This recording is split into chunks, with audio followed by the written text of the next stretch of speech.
স্বীকারোক্তিমূলক জবানবন্দি দিয়েছে প্রধান নির্বাচন কমিশনার KM নুরুল হুদা। 4.5 ঘন্টার জবানবন্দি দেয়া শেষে তাকে কারাগারে পাঠানো হয়েছে। রাতের ভোট অর্থাৎ প্রহসনের নির্বাচন আয়োজনের অভিযোগে শেরেবাংলা নগর থানায় করা মামলায় সাবেক প্রধান নির্বাচন কমিশনার নুরুল হুদাকে ফাঁসির আদেশ দিয়েছেন জেলা ও দায়রা জজ মোহাম্মদ মশিউর রহমান চৌধুরী। এদিকে একই মামলায় গ্রেফতার দেখিয়ে কারাগারে পাঠানো হয়েছে সাবেক 2 এমপি সাবিনা আক্তার তুহিন এবং মোহাম্মদ ফয়সল বিপ্লবকে। দিনের ভোট রাতে এবং জনগণকে ভোটাধিকার থেকে বঞ্চিত করার অভিযোগে বিএনপির মামলায় সাবেক প্রধান নির্বাচন কমিশনার KM নুরুল হুদাকে 4 দিনের রিমান্ডে পাঠিয়েছে আদালত। অবৈধ প্রধান নির্বাচন কমিশনার, যাকে নিশিরাতের নির্বাচন কমিশনার বলা হয়, KM নুরুল হুদা, ধৃত করে তাকে পুলিশের হাতে সোপর্দ করা হয় এবং ইতিপূর্বে তার বিরুদ্ধে মামলা ছিল। সেই মামলায় তাকে আজকে গ্রেপ্তার করে তদন্তকারী কর্মকর্তা তাকে আজকে আদালতে উপস্থাপন করা হয়। এই বিতর্কিত নিশিরাতের প্রধান নির্বাচন কমিশনার KM নুরুল হুদা ছিল শেখ হাসিনার একজন অত্যন্ত সহযোগী এবং আস্থাভাজন ব্যক্তি।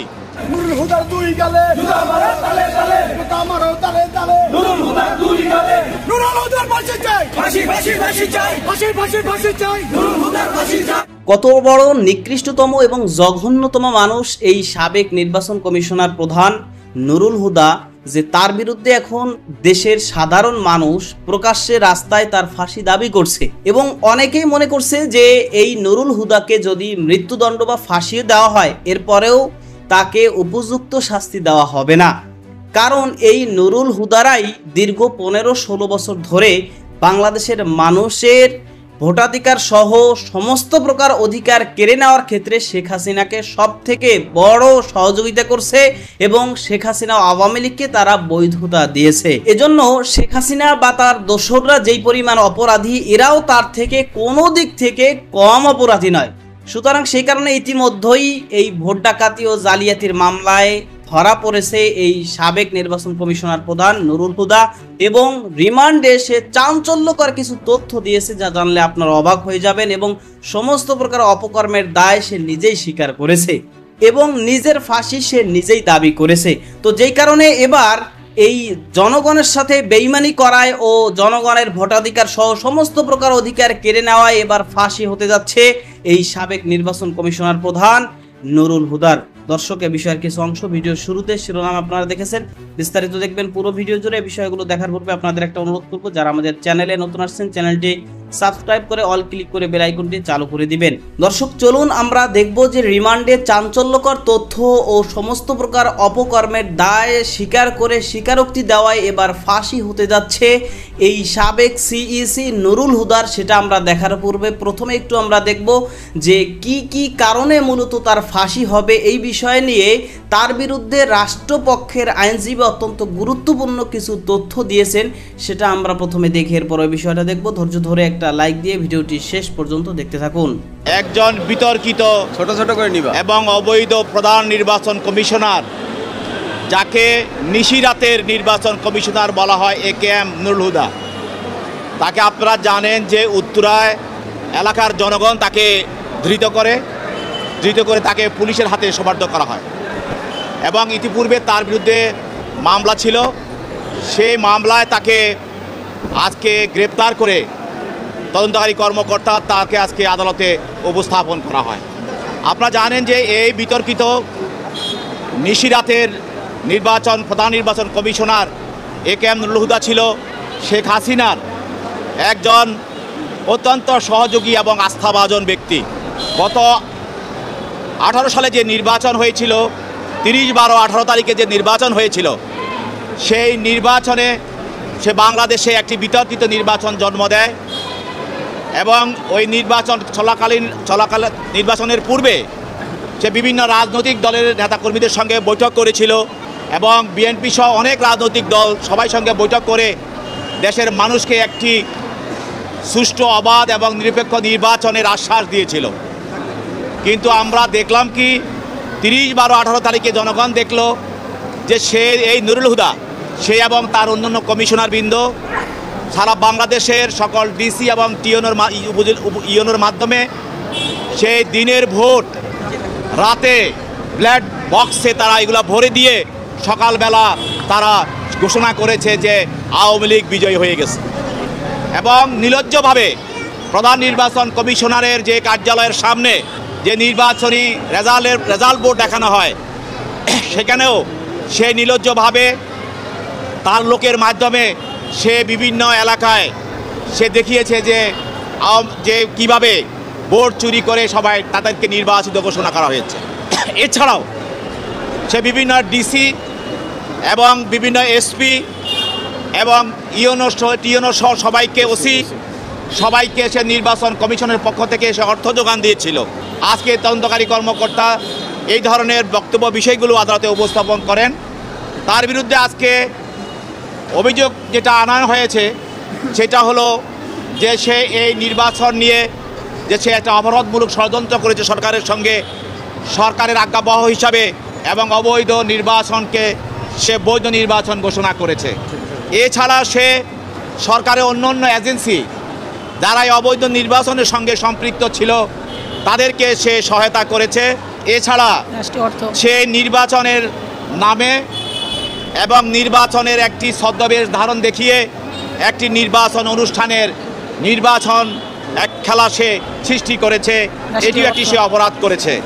এছাড়াও সে নির্বাচনের চলাকালে সুষ্ঠু নির্বাচন হচ্ছে বলে সারা বাংলাদেশে সে বিবৃতি দিয়ে এটাও সে একটি ফৌজদারি অপরাধ, সে মিথ্যা বিবৃতি প্রদান করেছে এবং নির্বাচনের পরে সাংবাদিক সম্মেলন করে সাংবাদিকদের সামনে সে বেসরকারি ফলাফল ঘোষণা করে সে জাতির সঙ্গে একটা তামাশা করেছে এবং একটি অবৈধ ফলাফল ঘোষণা করেছে।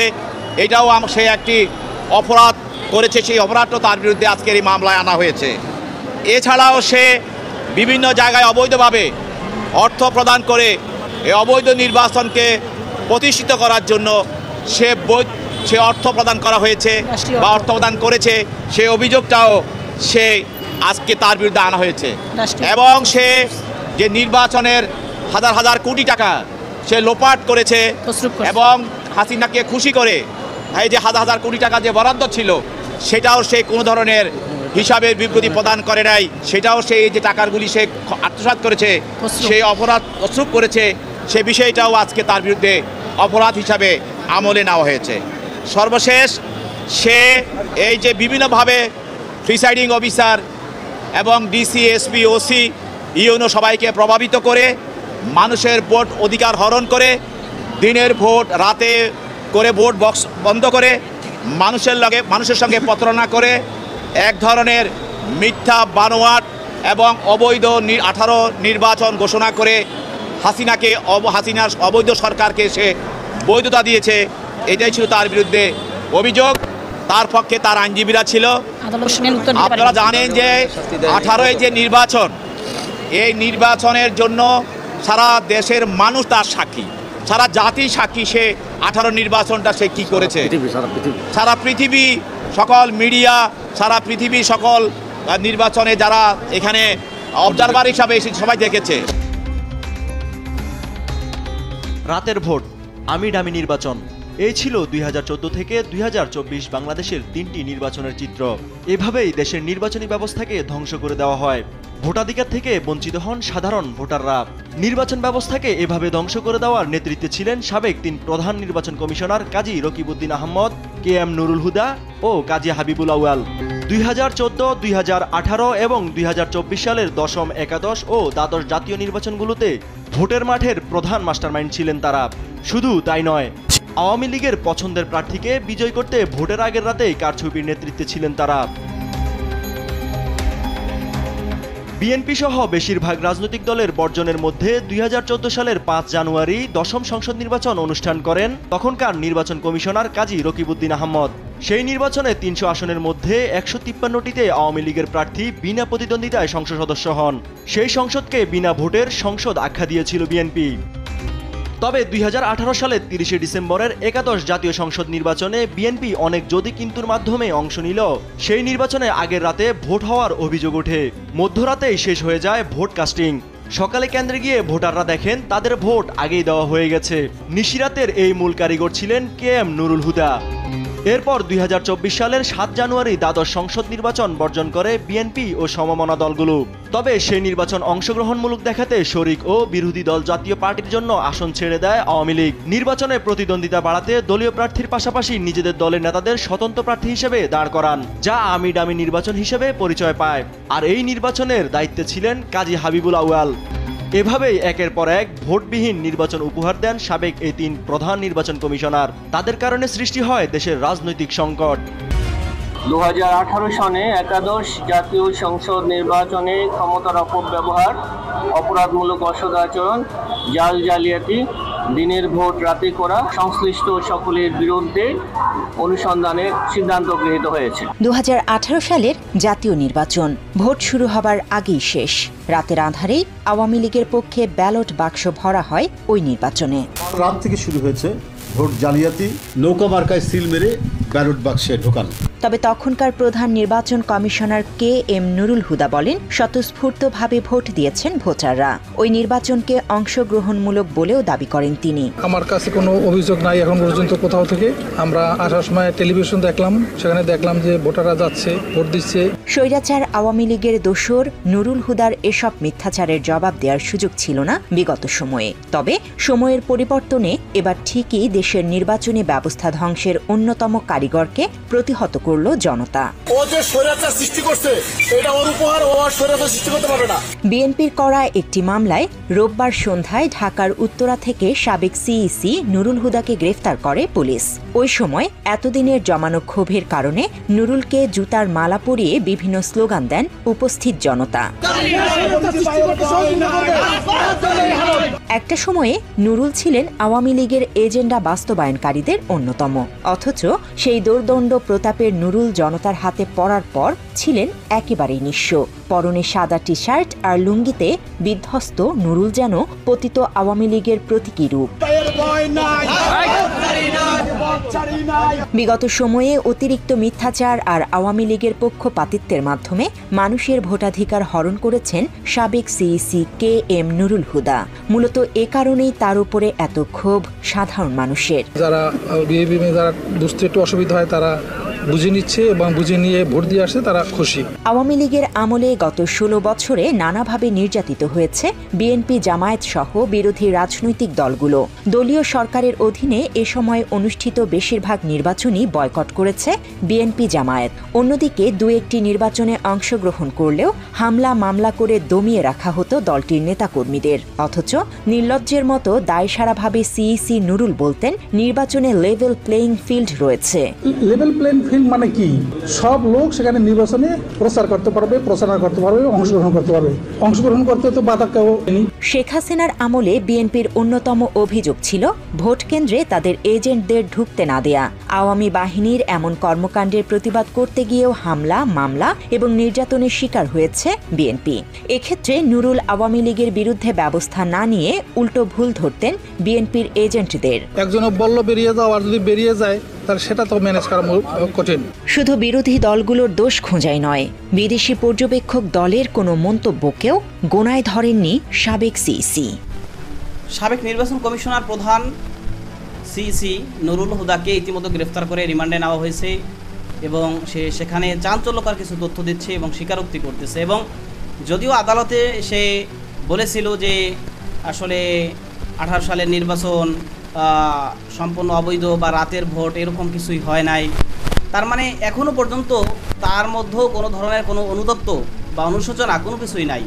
ঠিক যেরকমভাবে তার দোসররা যারা এতদিন ধরে অন্যায় অপকর্ম করছে তাদের মধ্যেও যেরকম কোনো অনুতপ্ত অনুশোচনা নাই, ঠিক তদ্রূপভাবে, কারণ সবার অবস্থা তো একই সাথে তো তারা এতদিন দেশের মানুষের ভোটাধিকার সহ সমস্ত প্রকার অধিকারগুলো কেড়ে নিয়েছে এবং যত প্রকার অন্যায় অপকর্ম সেগুলো তারা করেছে। সেজন্য এখন এমন একটা অবস্থা হয়ে গিয়েছে যে সত্যটাকে সত্য হিসাবে যে তারা গ্রহণ করবে বা মানবে বা স্বীকার করবে, সেইটাও সহজে স্বীকার করতে চায় না।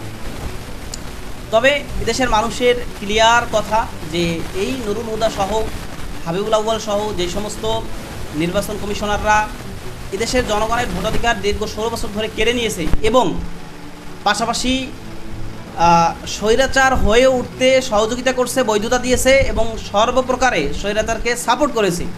আপনারা দেখেছেন যখন এই স্বৈরাচার নুরুল হুদাকে গ্রেফতার করা হয় তখন কিন্তু জনগণ ধরে প্রথমে ধোলাই দিয়েছে, জুতার মালা গলায় পরিয়েছে, জুতা দিয়ে পিটাইছে। তখন কিন্তু জনগণই বলছে যে এই গাদ্দার, এই বেঈমান এতদিন যেরকমভাবে স্বৈরাচার তৈরি করছে, এখন একে আমরা ধোলাই দিয়ে যদি আইনের হাতে তুলে দেই, যদি উপযুক্ত বিচার করা হয়, তাহলে এরা আর কখনোই স্বৈরাচার তৈরি করতে পারবে না। এবং যারা সামনেও ক্ষমতায় আসবে, অর্থাৎ মানে নির্বাচন কমিশনের দায়িত্বে আসবে, তো তাদের এর থেকে একটা শিক্ষা হবে যে আমরা এখন যদি কোনো দলীয়করণ করি বা কারো পক্ষ হয়ে অবৈধ নির্বাচন করি, জনগণের, দেশের মানুষের ভোটাধিকার যদি কেড়ে নেই, তাহলে একদিন না একদিন আমাদেরও বিপদের মুখে পড়তে হবে, আমাদেরকে এরকম জুতার মালা গলায় দিতে হবে। সুতরাং আজকে আমাদের যেভাবেই হোক না কেন, আমাদের যেটা মূল দায়িত্ব যে সুষ্ঠু একটা অবাধ অংশগ্রহণমূলক একটা নির্বাচন করা, সেই নির্বাচনটা তারা করবে এবং তারা অন্যায় অপকর্ম করতে গিয়ে বা দলীয়করণ করতে গিয়ে তারা একটু হলেও এই বিষয়টা তারা ভাববে। তবে এখন এই নুরুল হুদা সহ যারাই এরকম নির্বাচন কমিশনের দায়িত্ব পালন করছে এবং অবৈধ নির্বাচনগুলো করেছে, তো তাদেরকে একেবারে গ্রেফতার করে রিমান্ডে নিয়ে সমস্ত তথ্যগুলো উদ্ঘাটন করে এরপরে জনসম্মুখে তাদের সর্বোচ্চ শাস্তি হওয়া উচিত। এটাই হচ্ছে এদেশের জনগণের, এদেশের মানুষের দাবি।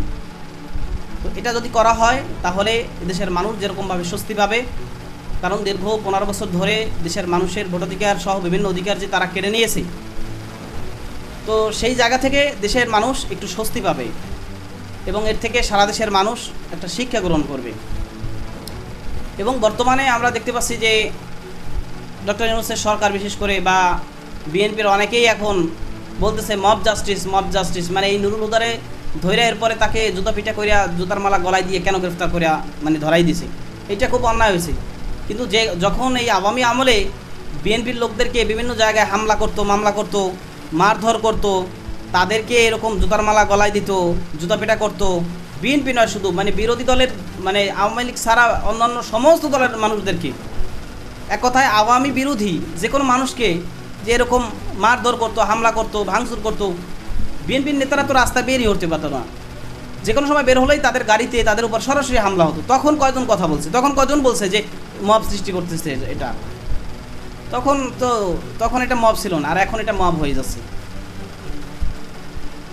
এর দ্বারা এই দেশের মানুষ যেটা করছে, এর দ্বারা মোটামুটি সবাই একটা শিক্ষা পাচ্ছে যে একে উপযুক্ত একটা শাস্তি, মানে মানুষ যখন ধরে প্রাথমিকভাবেই কিছু ট্রিটমেন্ট দিয়ে দেয়, তখন মোটামুটি একটা স্বস্তি পায় যে না, কিছুটা মনের ঝাল মিটছে। কারণ তাদের অপকর্মের ফিরিস্তি তো ছোটোখাটো নয়, ছোটোখাটো থাকলে একটা কথা ছিল, এটা বুঝতে হবে।